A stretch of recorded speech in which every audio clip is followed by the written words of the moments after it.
सादर करीत आहोत विभूतिभूषण बॅनर्जी लिखित पथेर पांचाली या मूळ बंगाली कादंबरीचा मराठी अनुवाद. अनुवादक डॉक्टर प्रसाद ठाकूर. आज ऐकूया भाग 25 वरदान.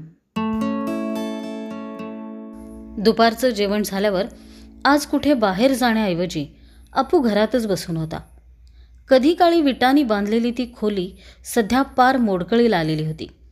त्यातच भर म्हणजे तिच्यात बरंचसं जुनं लाकडी सामान पडलेलं होतं. जुन्या पद्धतीचा एक मोठा पेटारा, जुनाट झाल्यामुळं तांबूस झालेली बांबूची बुट्टी, शंख शिंपले भरलेलं जुनं लाकडी कपाट, असं बरंच साहित्य तिथं खच्चून भरलेलं होतं. याशिवाय अपूनं कधीही उघडूनही पाहिली नव्हती अशी काही खोकीही तिथं पडली होती. वर फळीवर बरीचशी मातीची आणि पितळी भांडी ठेवलेली होती. त्यात काय काय भरून ठेवलं आहे तेही अपूला माहीत नव्हतं. आता एवढ्या भाराभार वस्तू एकाच खोलीत भरून ठेवल्यावर तिथं कुबट वास पसरलेला असणार यात काय नवल. अपूला तो वास चांगलाच परिचित होता. पण तो कसाही असला तरी त्या वासामुळं त्याला जुने दिवस आठवत. तो त्या जुन्या काळात जाऊ शकत नव्हता, पण कवड्या आणि शंख शिंपल्यांनी भरलेलं ते कपाट, आजोबांची ती बांबूची टोपली आणि तो भला मोठा लाकडी पेटारा या वस्तूंच्या रूपानं तो जुना काळ त्याच्या समोर उभा राहत असे. पिवळी फुलं येणाऱ्या आवारातल्या विशाल वृक्षाखाली त्यांच्या मालकीचं एक मंदिर होतं. आसपासची बरीच मुलं तिथं खेळायला गोळा व्हायची. पण त्या गोष्टीही आता जुन्या झाल्या. काळाबरोबरच त्या सगळ्या आठवणीसुद्धा आता भूतकाळात विरून गेल्या आहेत. सर्व जया अंघोळीसाठी निघून गेली तेव्हा अपूला घरात फारच एकटं वाटू लागलं. अशावेळी त्या पेटाऱ्यात आणि बांबूच्या बुट्टीत काय दडलं आहे हे एकदा दिवसा उजेडी पाहावंच अशी फार मोठी उत्कंठा त्याच्या मनात निर्माण झाली. तुळईवर असलेल्या एका भल्या मोठ्या लाकडी फळीवर काही ताडपानांच्या पोथ्या आणि जुने कागद ठेवलेले दिसत होते. ते सगळं साहित्य आजोबा रामचंद्र तर्कालंकार यांचं आहे असे एकदा वडिलांनी सांगितलं होतं. आजोबा त्यांच्या काळातले फार मोठे नावाजलेले विद्वान होते.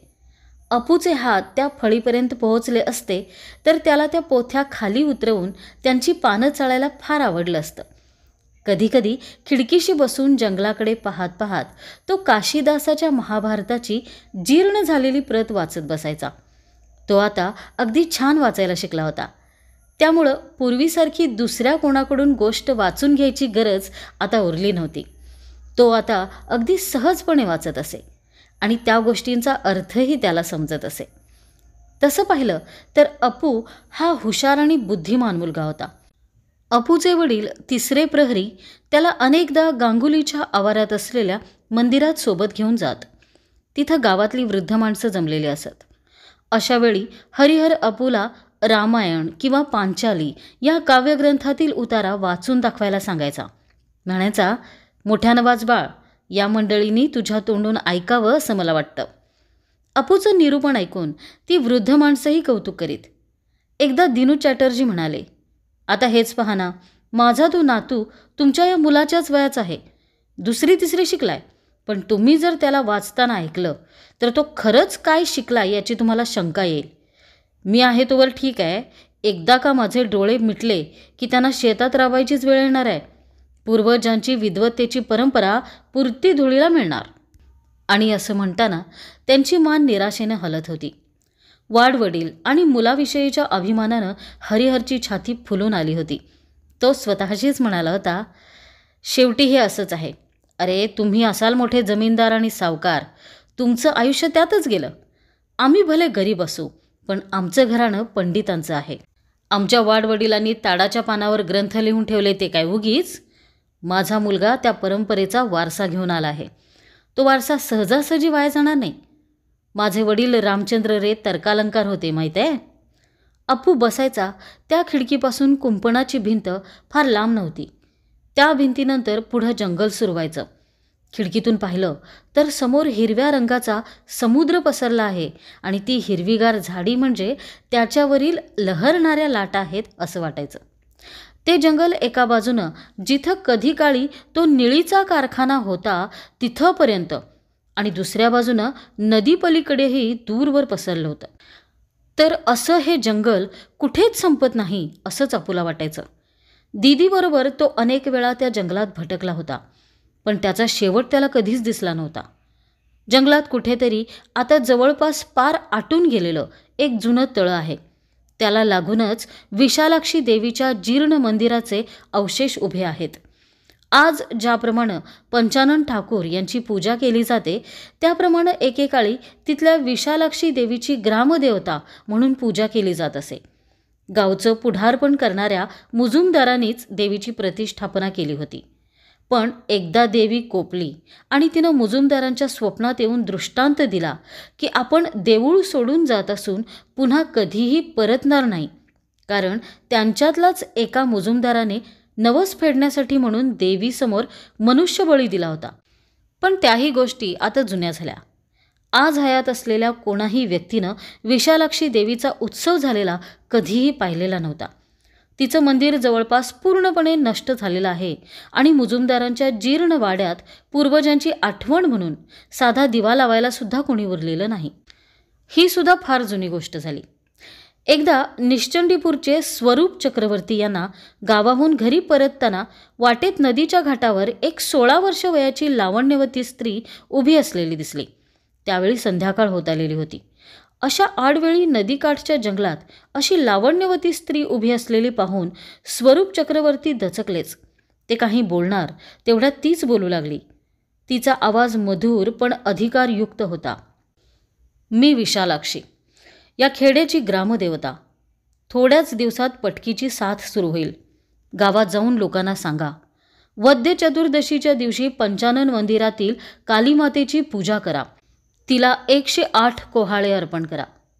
एवढं सांगून ती धुसर होत गेली आणि स्वरूप चक्रवर्तीच्या भ्यालेल्या डोळ्यांसमोर अवतीभोवती पसरलेल्या गडद हिवाळी धुक्यात हळूहळू अदृश्य झाली. झालंही तसंच. त्यानंतर थोड्याच दिवसांनी पूर्वी कधीही आली नव्हती अशी पटकीची भयंकर साथ सुरू झाली. अपूनं लोकांकडून अशा खूप गोष्टी ऐकल्या होत्या. जेव्हा जेव्हा तो खिडकीजवळ उभा राहायचा तेव्हा त्याच्या मनात देवीचा विचार हमखास यायचा. वाटायचं आपल्यालाही ती देवी दिसावी, किमान एकदा तरी. नाहीतरी अपूच्या कल्पनासृष्टीत अशा कितीतरी गोष्टी रोजच घडायच्या.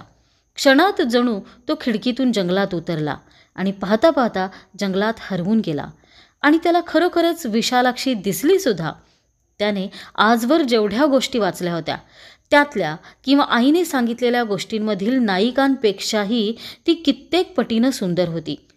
तिच्या अंगावर लाल काठाचं पातळ होतं. गळ्यात आणि हातावर दागिने लखलखत होते. साक्षात दुर्गा देवीच जणू अपूसमोर उभी होती. तू कोण आहेस बाळ? देवीनं विचारलं. मी अपू. तू फार गोड मुलगा आहेस. तुला काय वरदान हवे ते सांग.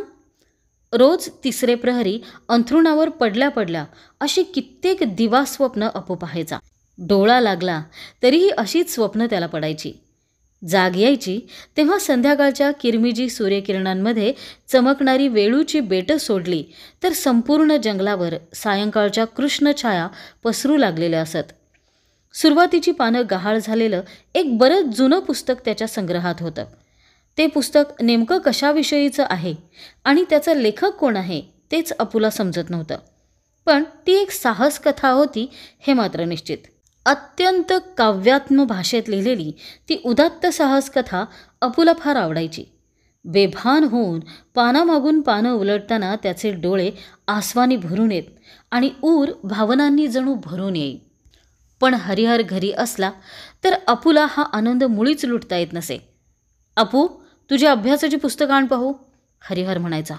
हो बाबा. आणि मग अपूचा अभ्यास सुरू व्हायचा. अगदी संध्याकाळपर्यंत हा अभ्यास चालायचा. संध्याकाळी बाहेर वेलीवर शिंपी पक्षी इकडून तिकडे उड्या मारत असायचा आणि झाडांचे शेंडे मावळतीच्या सूर्यप्रकाशात झळाळू लागायचे. तरीही हा अभ्यास संपायचा नाही.